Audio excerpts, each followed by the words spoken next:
Alors Benoît Menou, 35 ans, je suis adjoint du service travaux voirie environnement et ma tâche principale consiste à superviser, manager des projets de construction, notamment du génie civil et d'assainissement pour la commune.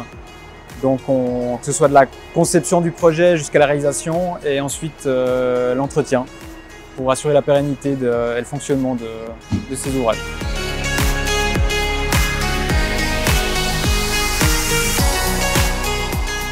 La passerelle des Cèdres, elle est particulière en bien des points, mais si je devais en citer qu'un, je dirais que c'est sa géométrie très ambitieuse. Très ambitieuse parce que d'un point de vue architectural et structurel, premièrement, on crée un ouvrage de 70 mètres, très fin, très élancé, sans porteur intermédiaire qui passe au-dessus de l'autoroute. Et c'est une structure qui a donné quelques nœuds au cerveau à nos ingénieurs et à nos architectes pour être réalisée. Elle en donne toujours aujourd'hui. Donc c'est un premier défi par sa géométrie. Et si je dois citer la géométrie, c'est aussi par l'image qu'elle va véhiculer pour les voies vertes, les futures voies vertes de la commune.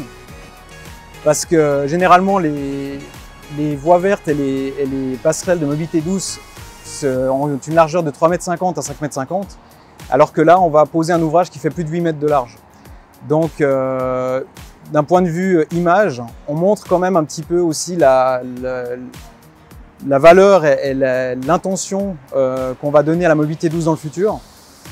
Et le but n'était pas que de créer la passerelle la plus large possible, c'était aussi de l'inscrire dans deux plans de quartier qui font la part belle au passage et à la mobilité douce, qui est le quartier des Cèdres et Majestic Alco derrière moi.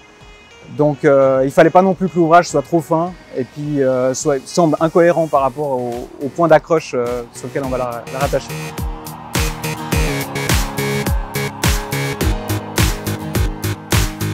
Alors la passerelle elle est visible, mais on va dire aujourd'hui c'est sa structure métallique qui est visible. La passerelle des Cèdres c'est un ouvrage en structure mixte béton-métal. Donc contrairement à d'autres ponts dans la région qu'on peut être posés en une fois, là on réalise une première ossature en métal qui vient s'appuyer sur deux culées massives en béton armé précontraint. À l'heure actuelle aujourd'hui on a posé les deux béquilles latérales de cette structure métallique. La nuit du 25 au 26, on posera le tronçon central qui sera une étape symbolique importante parce que ce sera la première fois qu'on pourra traverser, en tout cas que les ouvriers pourront traverser l'autoroute par le chantier. Néanmoins, il reste quand même pas mal d'étapes importantes à réaliser avant la mise en service.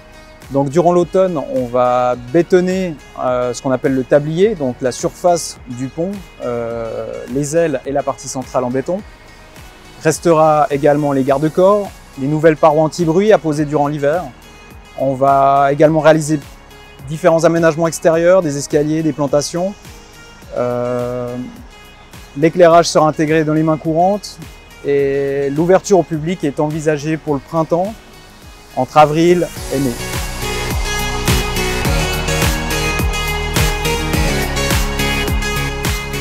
Le développement dans l'Ouest lausannois est assez extrême, assez intense.